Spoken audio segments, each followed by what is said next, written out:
You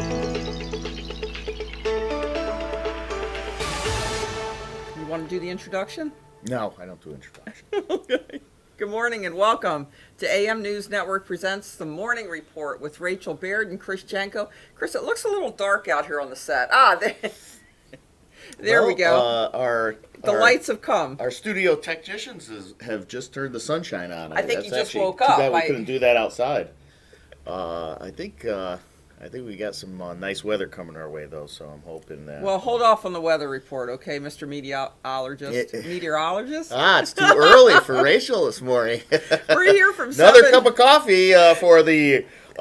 Here we go. We're here from 7 to 7:30 a.m. Monday through Thursdays. Chris joins us on Thursdays. Thank you so much. We appreciate it. I enjoy coming. A member of the local community. Yeah, you guys transmitting call me live an from the activist, studio. a local Harringtonian. What, are you inactive? Well, no, it's not that. I think of an activist as someone who's out there with the signs and with the masks and everything.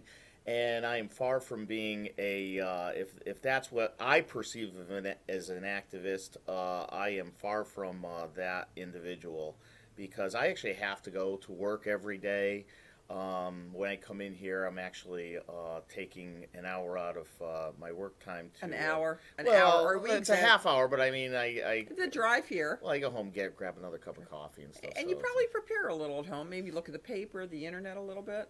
Yeah. During the week, you think about it? Strangely enough, I don't get the paper, and the reason being is at one point I decided that it was enough. I guess you could call me a little bit of an activist, because I decided to make a conscientious decision not to purchase the paper when I saw the way it was, the news was being slanted.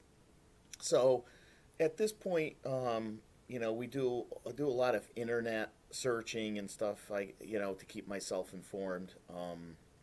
And a lot of times I know you guys will talk about other types of stuff in Connecticut.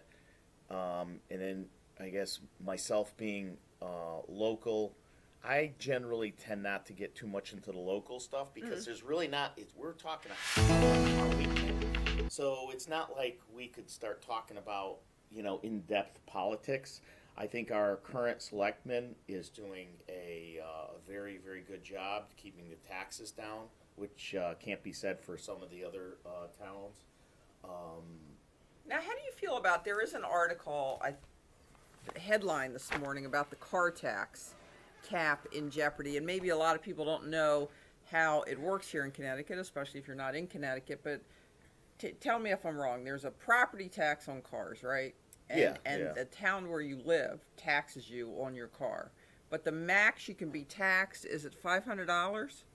There's some sort of maximum on that. And so they're thinking about raising that. So however much your car is worth, that's what the tax is based on. Well, this is the thing we got to be careful about in Connecticut, because the state is in this deficit. We have to realize that they have to get that deficit money from somewhere. So, and I've sometimes used this proverbial thing a little bit too much. The frog that you put in the pot of hot water is going to jump out. The frog that you put in the pan of temperate water and raise the temperature up, he's going to slowly cook to death. I believe that as a citizen of this state, a resident of this state, I think we're going to eventually start seeing certain taxes coming up here, there, because this governor of ours has to get a balanced budget to some degree, or he has to get us out of the hole. And how he's going to do it is he's going to do it on the backs of the middle class. That's the only people he can do it on.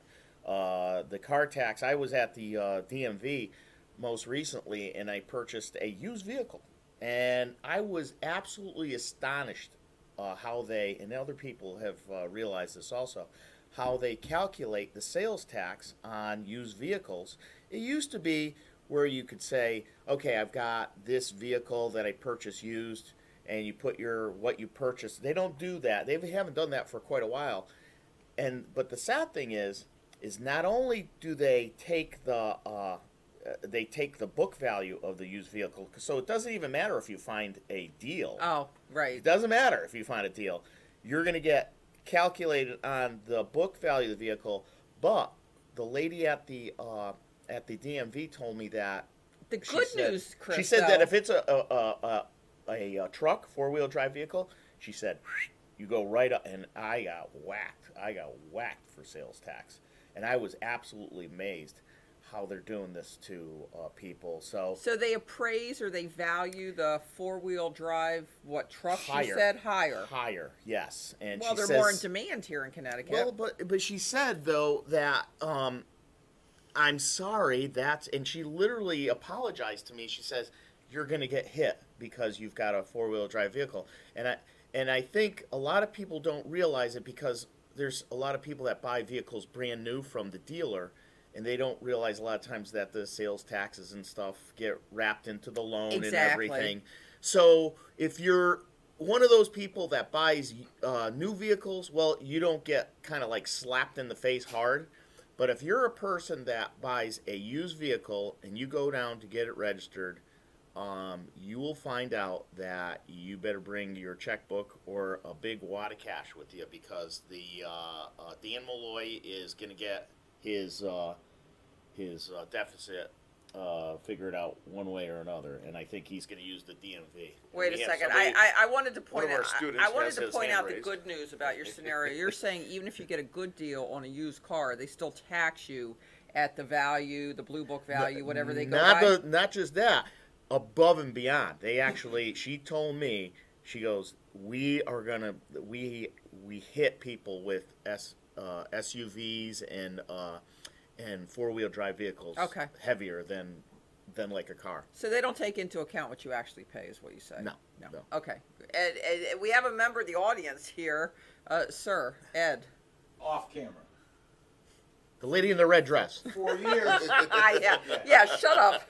For years, the assessors in Connecticut used the NADA book values to assess cars, without getting permission of the NADA to use their proprietary information. The NADA threatened to sue the appraisers because they were using proprietary information. Yeah, piggybacking. The assessors cut a deal to pay the NADA to use the information. So all of the cars in Connecticut are assessed equally across the board. If you have a 1969 Chevy Mustang or Ford Mustang with all options, you're going to get the same price as the guy in the next town. But the NADA book values are strictly from dealer sales, and those sales include top-notch conditions, safety of the car, warranties, etc. When the used purchase does not. It's as is. You get it the way you get it. Now, if a person is smart enough and savvy enough to negotiate a lower purchase price than the dealer wants for a similar vehicle, you should be taxed on that price. The used car market in Connecticut is not equated into the value of the cars. But here's what happened. Malloy wanted to give subsidies to the town to have them lower or eliminate the auto tax. So certain towns factored that into their budgets. And I believe there may be an article down in the paper today or yesterday where towns are going to delay sending out their tax bills because they're not going to get those subsidies from the state, and they've now underassessed for mill rate purposes those vehicles. Well, I guess the point that I was trying to make is, and that's interesting that I never knew about the NEDA Blue Books, suing. But I'm saying that I think what we're going to find out, us as citizens of this great state of Connecticut, beautiful state of Connecticut, are going to find out that we're going to start getting kicked in the ass different ways on getting the different types of taxes coming our way, and don't be surprised to start seeing gas taxes going up for Connecticut. I think we all have, enjoyed, filling our tanks up with what's it like, $2.49 a gallon here? Yeah, now? I mean, it used to be if you didn't have 50 or 60 bucks in your pocket. A lot of people now have gas cards, but they don't realize that when you swipe, you hand a gas card to your kid or something, and you could be in trouble. But a lot of people have gas cards where they swipe the gas card and they don't even pay attention to the prices anymore. It used to be just a year and a half, 2 years ago, where you almost had to go to the your local lender to fill your car up, and now I think we've gotten a little bit. We've gotten a little bit of a reprieve from the high gas prices, but I think he's going to come at us, and he's going to start going up on the gas taxes again, and I think you're going to see Connecticut. Connecticut is definitely going to be, I think, in the near future, probably one of the highest priced gas states in the country again. I think they kept it low just because they didn't want to revolt. People notice it. People Yeah. notice it because it smacks you in the face when you drive down the road. You can see the price of gas. It's right there. It's not hidden. It's not undercover like some other, like the hidden cost of buying a used car that you've been telling us about. That doesn't smack people in the face all the time, but this does. And so once the gas prices start going up, people really start getting irritated. But if you think about it, the difference, 10, 15 cents, I mean, it does make a difference in the cost of filling up your car, your truck, or whatever. But compared to some of the other increases in taxes, it's minimal. But people tend to notice the gas. It's like almost a barometer of the times. What did they say? They said that if you didn't, if you actually had to pay out your federal income taxes out of every paycheck and your Connecticut taxes out of every paycheck, people would have pitchforks, and they'd be like if you actually took the money home, and then had to pay it. And then here, Mr. State of Connecticut, here, Mr. State of Rhode Island, New York. Here's your money. Here's the federal, federal government's money. Yeah. You would see people, the top of their heads would come off, because what happens is, I think what people don't, out of sight, out of mind. Mm-hmm. And we've become too complacent with just giving our income to people who don't really deserve it, I believe, and I can't even understand. I did want to say, I know we're going down this road here with the state of Connecticut, but we can move on. I do want to move on. We're about halfway through the show. I think about what's been happening at the national level. And the national level, what do you think of this Mr. Scaramucci guy? I think he was a character, and the name kind of sticks in my head. I miss him already. I miss the mooch already because he was a character. I loved the way he talked to the press. I got to the point where it was getting so orchestrated with these politicians, the way they talk to the press people, and the way the press people, like who, Sean Spicer? Well, even before then, you get these congressmen and stuff. They get asked a question, and it's almost like they do a perfect chase the tail response back. You don't get any kind of real, from the gut response. And it's been so refreshing. Everybody's going crazy about how Donald Trump tweets this, and he talks to the press about being fake and everything. I actually find it hilarious. I love to see him, like when he said about the if somebody murders somebody, the police officer should, how they protect the guy's head, and they should just probably almost throw him in the car. I think that's funnier than hell, and I think in a way it's too bad they couldn't. If somebody murdered a relative or something of yours, you wouldn't want him to be coddled or anything. You'd want him to be, well, maybe you, because you're an attorney, so they all have to, I kid around, but sometimes you want to see somebody that does something horrific to a child, to a loved one or something. Sometimes you want to see that. And I know, being an attorney, you say they have to be tried and everything. But it used to be 100 years ago. We used to hang people for stealing a horse. And nowadays, oh, he murdered somebody. Well, we're going to give him 6 years, and then he's going to come out and he's going to get a chance to, be a better citizen and stuff like that. You get to the point as a person that goes to work every day, you want to see these people put away forever, or even worse. I'm a kind of God-fearing Christian guy. It's funny because Ed and I talk to a lot of people who feel that way, and I understand it completely. But the people we talk to who feel that way are people who are now in trouble themselves, and now that they're in trouble themselves, they feel the exact opposite. So we run into that a lot. It all depends where you're standing, how you feel. I'll put it that way. Well, I don't feel like I'm ever going to be on the opposite side of the law. A lot of people don't feel that way. We deal with a lot of people who have never felt that way. All right, then take it back. No, you don't have to nice take it back. I'm just saying, sometimes your perspective changes in the course of life depending on what happens to you. And in my practice, we see that a lot, especially with a lot of gun laws that have gone into effect, where people who thought they were law-abiding gun owners suddenly find themselves treated as if they were criminals, and their whole perspective changes on the justice system and law enforcement and those kind of things. Well, And that's true for every human. It's true for me. It's true for you. It's true for anybody. It depends on where you stand. You want to have a good attorney like Rachel Baird to take care of you. But I think it's just fun watching how the perspective with the news people has changed. I think it's just amazing to see how.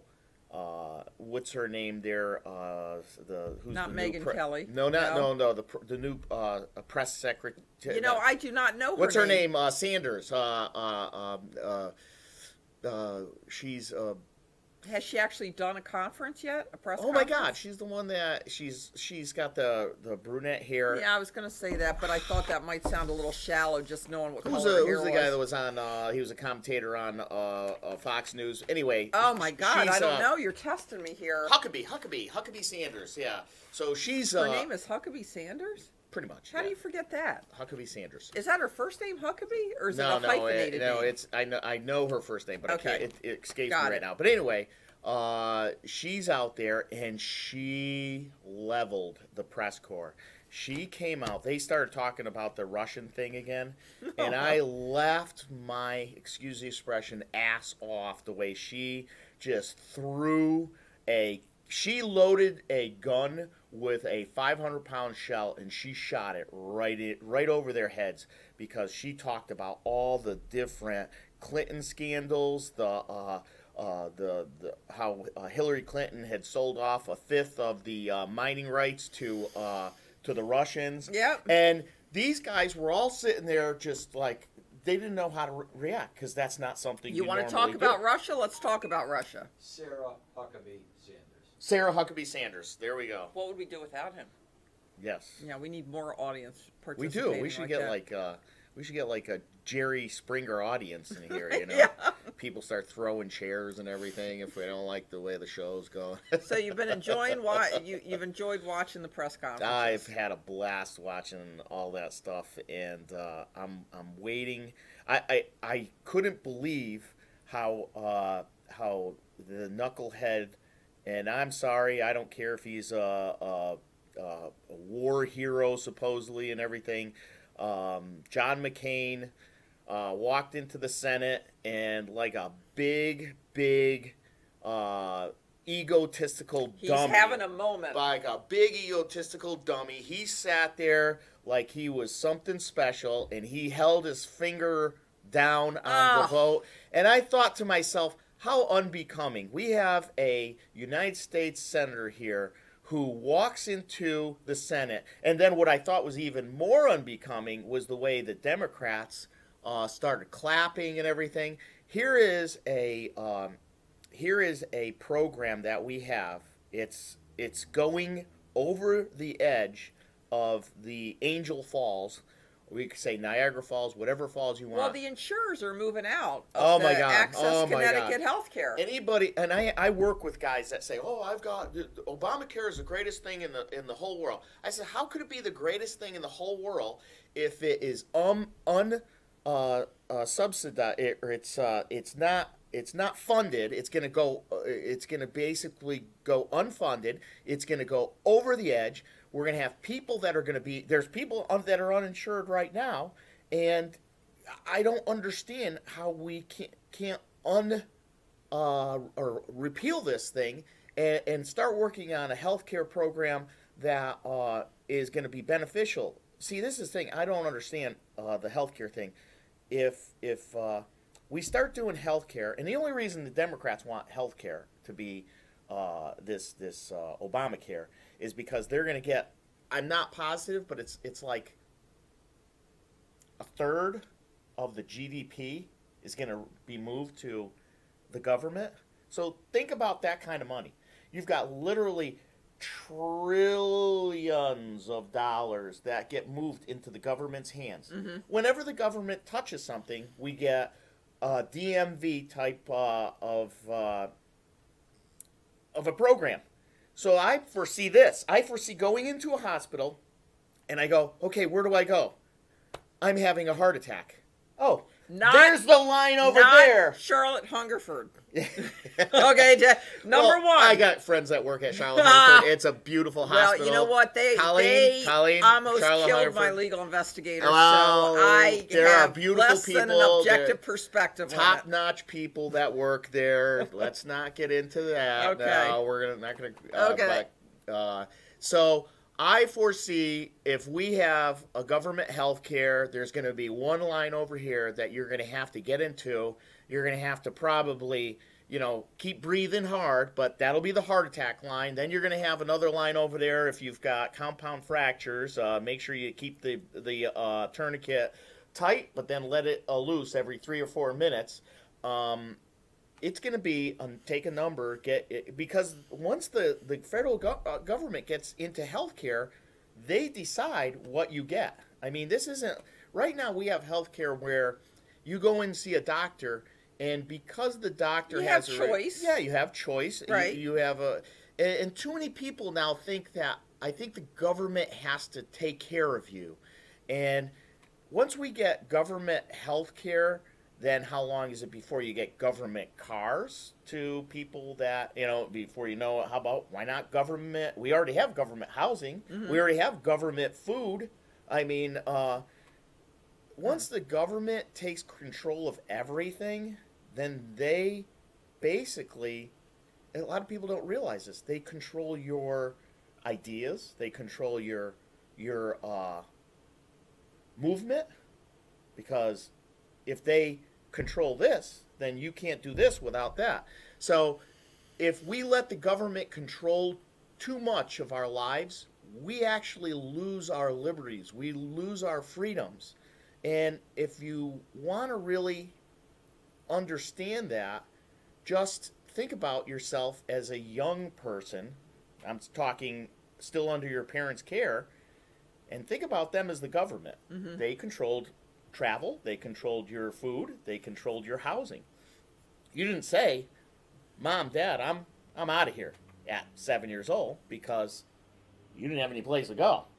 And they basically had your bedroom, and they could say, "Well, your bedroom's over there, so if you're out of here, hit the road." I've done that a couple times when I was why actually about 7, 8 years old. I ran up the road to the woods up there, and I sat on a rock. If that happened now, your parents would be arrested for risk of injury. You're not kidding. Well, I think about that all the time. About I know we're getting a little bit off topic here, but what is the topic? How can we get off topic? What is the topic to begin with? But no, I mean you're right. The stuff that I did when I was 7, 8 years old, we were in neighborhoods, 3 neighborhoods over, and nowadays you'd be like brought up on Amber charges alert. for Oh my God. Mm-hmm. Which I'm not saying that's a bad thing. Times have changed. We have more mobility in society. You can't necessarily count on who's going to be in your neighborhood, who's not. So a lot's changed. Yeah, and let me ask you something that we've been talking. Maybe not it's for related good. to something we've been talking about all week. I want to know about your curtilage. What kind of privacy protection do you have for your curtilage, and have you thought about that issue, Chris Jenko? What's curtilage? See, that's the problem. We've been talking about the Fourth Amendment. Everybody knows that you need a warrant to go in somebody's house, or there has to be a reasonable exception to the warrant to go in somebody's house without a warrant. But what about the area around your house? Whether law enforcement can come onto your property is directly related to whether your property is enclosed by a fence, how private it is, how you use your property. Not a lot of people know that. So what you do to enclose your property or make it private has a lot to do with what access the government has to your property without a warrant. Well, what We've I'm been doing, talking about that all week, so I thought I would ask you about your curtilage. what I'm doing for my curtilage, I know we've got Okay. a 3-minute warning, but what I'm doing for my curtilage is I'm putting, that's why nobody cares about curtilage, because it sounds kind of like you got cheese under your arms or something. Yeah, I got to check my curtilage out. So what I'm doing is I'm putting a fence around my whole property. It's more for the attack alpacas than anything in our attack goats. So we have attack goats, we have attack alpacas, and if anyone comes past our curtilage, they will attack without any type of warning. So I'm just telling you, watch yourselves in Harwington, around the Campville area there, because when you get attacked by an alpaca, it's not a pretty sight. Now, do they spit like camels? Yeah. They do. But that's only if you... I just guessed that's that. Only, I didn't know that. That's only if you goose their ass. You know, I don't know what Master Control's doing back there. That's he has a his 1-minute finger warning in the sign. air. 1-minute warning. He's waving it around. He reminds me of John saying, McCain, cut know? it down. So we're going to have to say goodbye? Why? There's 3 minutes left. No. No, okay. No, 1 minute well, left. Chris, it was a pleasure, as always. I enjoyed talking about the curtilage. We're going to have to fill up the next week somehow until you're back. We'll manage. We'll try our best. And you'll have to come over and check our curtilage out. I will. I'm interested in that. Everybody have a good weekend. Join us Saturday, and by us I mean me, Ed, and Matt Tyszkka for Summary Judgment from 4 to 6 p.m. And we're signing out. Bye, Chris. Bye, Rachel.